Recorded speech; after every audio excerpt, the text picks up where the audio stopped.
প্রিয় বন্ধুগণ, আজকে আমি আপনাদের সম্মুখে আলোচনা করব যে কথাটি আপনার স্ত্রীকে বললে আপনার সংসার ভেঙে যাবে, কখনো আপনার সংসার আর জোড়া নিবে না।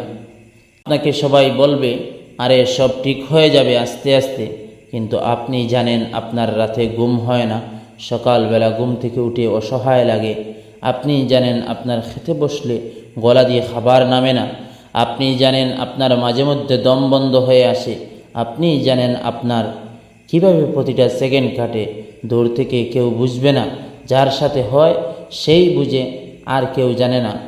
পৃথিবীর সবচেয়ে ভয়ঙ্কর শত্রুদের মধ্যে একজন হলো সেই মানুষ যারা আপনার ভাই বন্ধু হওয়ার ভান করে। পথটা যখন একা চলতে হবে তখন পিছনে কে কি বলল তা শুনে কোনো লাভ নেই। নাটক করে ভালো সাজা যায়, তবে সেটা বেশি দিনের জন্য নয়। মুখোশ একদিন ঠিকই খুলবে, অপেক্ষা শুধু সময়ে। দায়িত্ব হাতে না পেলে দায়িত্বের যোগ্যতা জন্মায় না। বাবার চেয়ে দায়িত্বশীল কোনো পুরুষ হয় না, মায়ের চেয়ে যত্নশীল কোনো নারী হয় না। কষ্ট তোমাকে শিখাবে যে আল্লাহ ছাড়া তোমার আর কেউ নেই। একবার বিশ্বাস ভেঙে গেলে সেটা আর হাজারবার চেষ্টা করলেও আগের মতো জোড়া লাগানো যায় না। প্রয়োজন ফুরালে মানুষ যখন তার সৃষ্টিকর্তাকে ভুলে যায়, সেখানে আপনাকে আমাকে কি করে মনে রাখবে?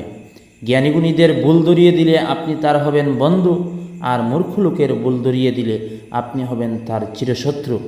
রক্তের সম্পর্ক, আত্মার সম্পর্ক প্রায় বিলুপ্তির পথে।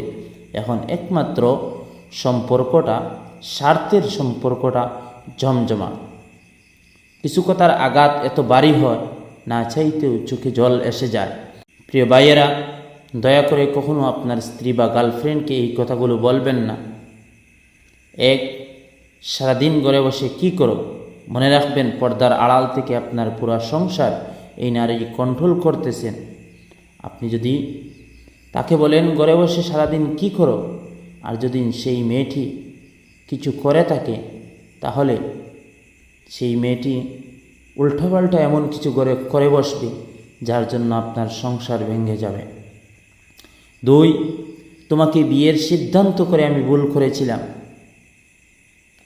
তুমি যখন তাকে বলবে তোমাকে বিয়ের সিদ্ধান্ত করে আমি ভুল করেছিলাম, তখন সে নিজে নিজে নিজ থেকে ভাববে যে আমিও তোমাকে বিয়ের সিদ্ধান্ত নেওয়াটা আমার ভুল হয়েছে, এবং আপনার এবং তার মনের মধ্যে একটা দ্বন্দ্ব সৃষ্টি হবে। তা থেকে আপনার সম্পর্ক চিরদিনের জন্য ভাঙতেও পারে,